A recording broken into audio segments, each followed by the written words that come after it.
madada ama ikoi transgender ya taingo haibro kairo adunna sengdokpa adagi bonila sengdokpa mabani pullaga toramba pot mayam huji ulangnar pot mayam ama sigi finding investigations ikoi government gi oba agency mayam no to pot Lalhou na tropagi wani ikoi sakma yengnarga khangnarabni ngapi gani ana laiba potla haiba pot amasuni ana tongan ba ikoi gi sida dum mayam yawni mingchathina honar pusing cherak piragani torgani adu pina dum tumina laiba manbo so dum uri chumba arahan ba toryo pot mayam sde makoi Lalhou potuna puthorapoduna pot ama oiraga mani laiba government gi agencies law enforcing agencies laiba police khangde ama khangde mayam jingjina sumo to case so FIR chanjalakana hujiti packet pair pot ngatani packet Masagi ban piramiba laktrong dogi benobit en piramiba pharmacy duna mahak pharmacy gi adumba tongana phamba mi mo oibra mana loi maram karigino laram me potu hujikchu expose to resi karigino haiba poche hojikti madu phagat pe yarwa pot amne khali masagi FIR parmatam da fraud ki sitting gi aragi copyright ki aragi GST matang kamain thi mana laktrong doi ma kamaina income tax file tobra return ki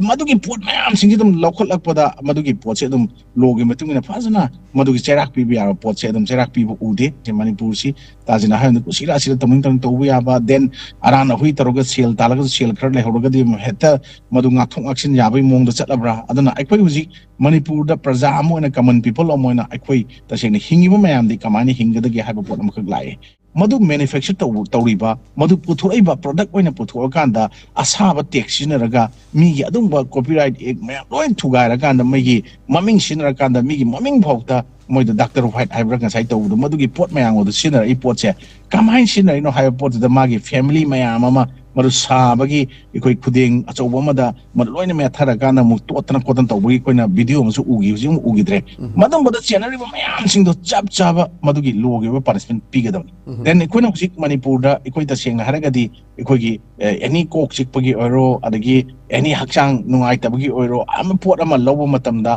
ikoi pharmacy sangaga tak tak hidak laibi aba se dum ayamana tawnai madai da ikoi gi auto na personal consumption oil Akoi commercial quantity na taba individual dama nungai tabagi se lok thungbagi na kok chi pai ngatangi lo bo da jin hayu maina madu pharmacy gi kaino da makoina ju khangbo pot ne piba yaraga su adu kyama pot nama order torokpa aduga madu I supply tono hono ko mi lakpa taragadi madu gi pot di akoina masi pharmacy ji Manipur da chengum sawdum na sawre madu gi pot da madu restart toribra tawdabra andra chummibra lalibra makoi gi transaction kamain tawuno makoina yoliba ji kamain tawuno paisa Hai poche kaim khangna mayam lairabani na masina maram warakanda Manipur laiba pharmacy mayam singsu black karwa tawwa nadaga aron ma karwa tawdu ngasi olakoi phimam da lakadoimni adana masigi sidi pulap ta chendhaba pot ni na madura chenari pot